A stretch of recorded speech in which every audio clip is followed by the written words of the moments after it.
Our energy resources come in all sorts of sizes and shapes and types. For instance, they can be solid, like coal and biomass. They can be liquid, like petroleum and water. And they can be gas, for instance, methane or natural gas, and even our atmosphere, in the case of wind. It doesn't have to be renewable or non-renewable for any particular type. Renewables as well as non-renewables can be solids, liquids, and gases. The physical units of these particular energy resources are often used to measure how much we acquire and also how much we consume. So, for instance, how many tons of coal were extracted, how many cubic feet of natural gas were burned, how many barrels of petroleum were imported, how many gallons of gas did you put in your car, and how many kilowatt hours did that power plant down the road generate over a course of, say, a week, a month, a year, etc.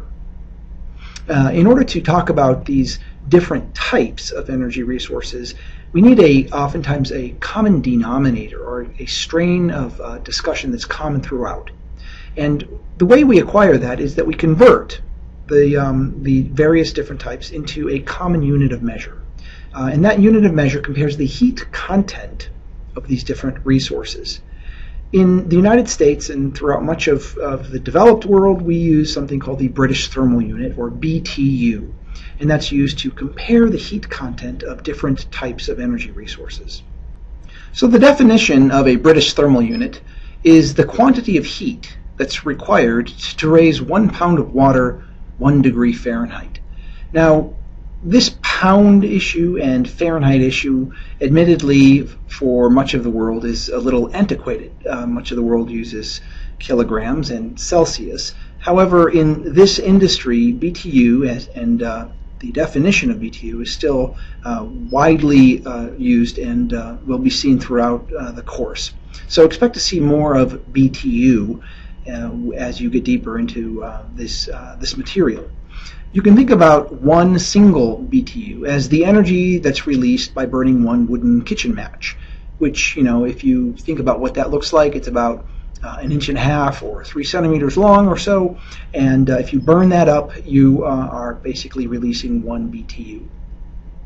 Beneath this, we've got our table of energy resources and the resultant heat content measured in BTU.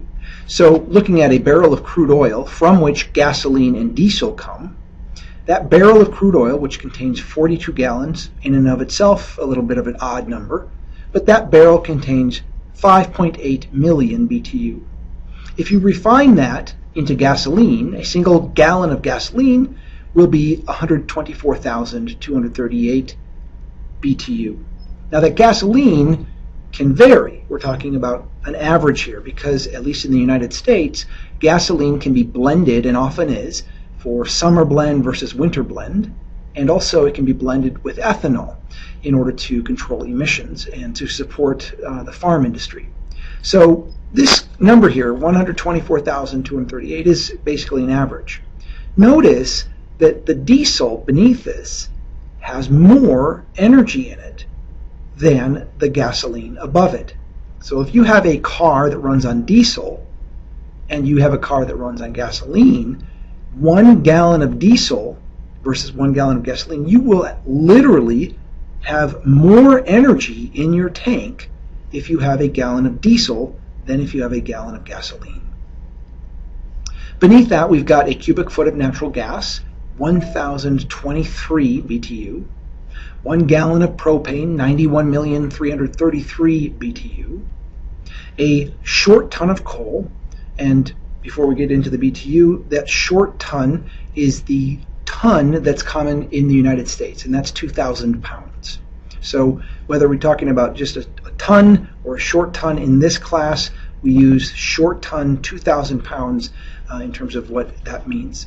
Ton in other contexts can be a little bit more, but we're going to use 1 short ton, 2,000 pounds. That's 19.8 million BTU. And finally, interestingly, a kilowatt hour can also be converted into BTU, and the standard number for this is 3,412 BTU for 1 kilowatt hour of electricity.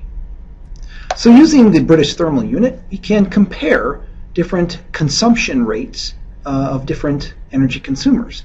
For instance, using this example, let's say last year 2 homes used 2 different types of energy resources to stay warm and to heat their water over the course of, say, 1 year. Home number 1 used natural gas, and 92,000 cubic feet of natural gas flowed into that home, and that home then was warm and also had running hot water throughout that whole year. Another home number 2, did the same thing, but instead of using natural gas, they used propane. That home used 850 gallons of propane in order to accomplish the same warmth and water heating that home number 1 did. So if we're looking at natural gas, we measure it in cubic feet, but we're looking at propane, we measure it in gallons. Which home used more energy? Well, you can't compare the two straight. You have to find a common denominator, a common mode of comparison, and that's the BTU. So home number 1 used 92,000 cubic feet of natural gas. Each cubic foot has 1,023 BTU in it. So you multiply this 92,000 times 1,023, and you get home number 1's resource use, 94,116,000 BTU. Home number 2 used, of course, propane, and propane has 91,333 BTU per gallon. So you multiply the number of gallons by the number of BTU in each gallon, and you get home number 2's total energy consumption in terms of heating the house and also heating water. And we see that home number 2, in order to accomplish the same task, used 77,633,050 BTU. So looking at these two now, we have a common unit of measure, BTU, and we can see that home number 2 used less energy to accomplish heating the house and heating water than home number 1. This kind of comparison would be impossible were it not for a common unit of comparison, the BTU. So last year, home number 1 used more BTU, or you could say home number 2 used less BTU, or fewer BTU. If we look at another example, in terms of countries, we can ask the question, which country produced more energy? So we have here, last year, 2 countries produced 2 different energy resources for domestic and foreign markets. Country number 1 produced coal. Country number 2 produced petroleum. Coal is a solid, petroleum is a liquid, and coal is measured in tons, and petroleum is measured in barrels. How do we know which country produced more or less than the other? Again, we need that common unit of measure, the BTU. And so we have country number 1 creating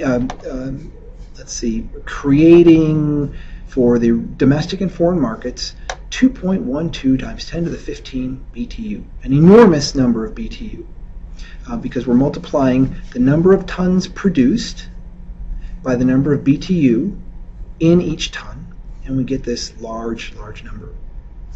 Country number 2, by contrast, produced petroleum, and we have this 347,480,000 barrels of petroleum, and each barrel containing 5,800,000 BTU. So you multiply the 2, and you get 2.01 times 10 to the 15 BTU.